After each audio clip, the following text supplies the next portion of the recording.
In this video, I'll be showing you how you can change your currency in Steam.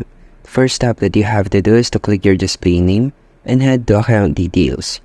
Here you will see the screen, your currency, and also the update store country, which involves the updating of your currency. So just click this button, and here you will see that you just need to complete your first purchase in order to change your currency. But of course, it must be the country or the currency that you want to be changed with.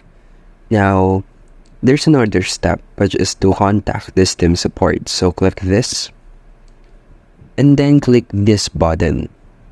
Here you have to connect directly to the Steam, and just type in your problem regarding the change of your currency. Well, here I have already submitted a report regarding this change of my currency, which is indicated here that I'd like to change my currency to peso or dollars. And this help request has been submitted to Steam support, and I'm just waiting for an update about it. So that's how you can change your currency on Steam, and thank you for listening.